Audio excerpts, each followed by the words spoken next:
let's take a look at our top selections for Hi, everyone. Saturday is Santa Anita Derby Day out at the Great Race Place. 4 graded stakes races on the Saturday program. And it also is mandatory payout day in the Pick 6. The Pick 6 covers races 7 forward. A couple of graded stakes races in that sequence that we will talk about. We have 4 graded stakes races to cover today, and we will take them in chronological order in separate segments.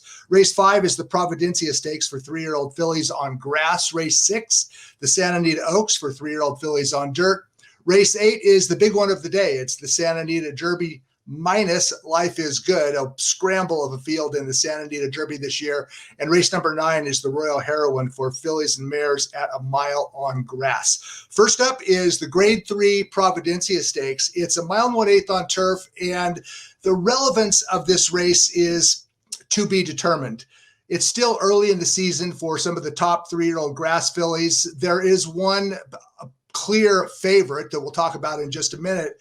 As far as the significance of the Providencia goes, like I said, maybe indecisive at this point. However, the Providencia does happen to be the final leg of the Pick 5 sequence on races 1 through 5. By the way, first post on Saturday is early at 12 noon. So the Providencia, race number 5, the anchor leg of the Pick 5, and it's kind of a bizarre race because the pace scenario is absolutely mystifying. I do not know who will make the lead, and I dare anyone to say resolutely that they know who's going to set the pace. And it's important for a couple reasons. First of all, the pace scenario dictates often the outcome of the race. And secondly, mile and 1/8 grass races out at Santa Anita in the last few weeks have been conducive to speed. 6 of the last 7 9-furlong grass races out here have been won by the pace setter. So who is the pace setter in the Providencia?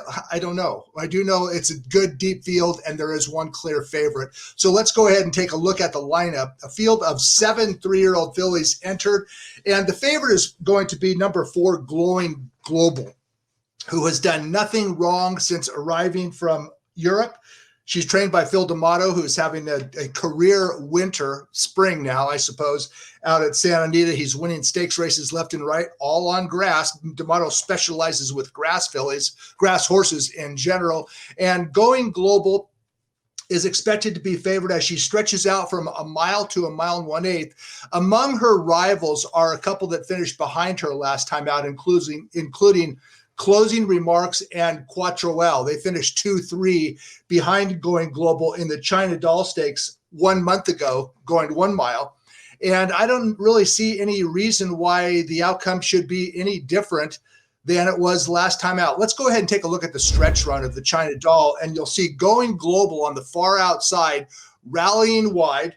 That's the other filly, whose name I am completely botched right now, that is Closing Remarks, splitting horses in between, and Quattroel on the far outside is going to come along and pick up the pieces to finish third. She actually finished quite well, Quattroel did, but she had way too much to do, and she's going to have a lot to do on Saturday as well, Quattroel. The way that she finished would suggest that, yeah, she's going to appreciate the longer distance from a mile to a mile and 1/8, Quattroel I'm referring to. But like I said, this turf course has become increasingly speed conducive as the meet has worn on. I suppose that's one reason why there will be no grass racing next week. They're taking a hiatus from grass racing next week at Santa Anita to give the course a chance to refurbish.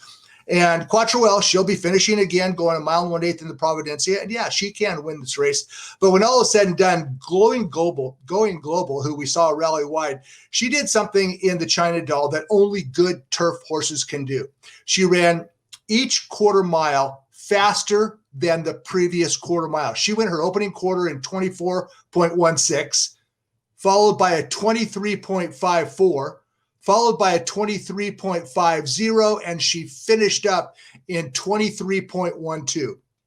That was Going Global, scoring her second consecutive win, U.S. win in the China Doll. And the way that she finished, and considering who her connections are, D'Amato and Flavien Prat, I don't really see any reason why the distance increase from 1 mile to 1 1/8 mile should be a big challenge for Going Global. Oftentimes it is. In this case, I don't think so. And she already defeated Closing Remarks. She already defeated Quattroel. So I guess if you're looking for an upsetter, it might be a kind of a new face to the division. There are 2 of them in this race that interest me only from a price perspective.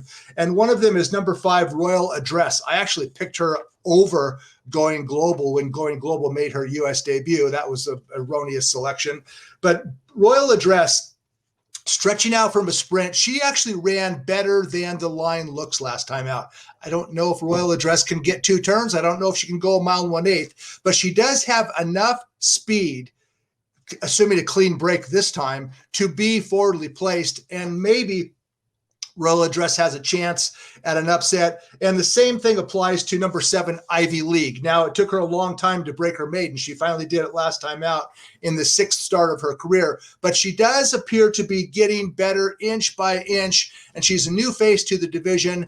And the Providencia Stakes ultimately should be won by the favorite. Going Global with each successive quarter mile faster than the one before, stretching out another furlong. She has the best jockey in California aboard. I expect Going Global to emerge victorious in the Providencia Stakes. Race 5, Saturday at Santa Anita.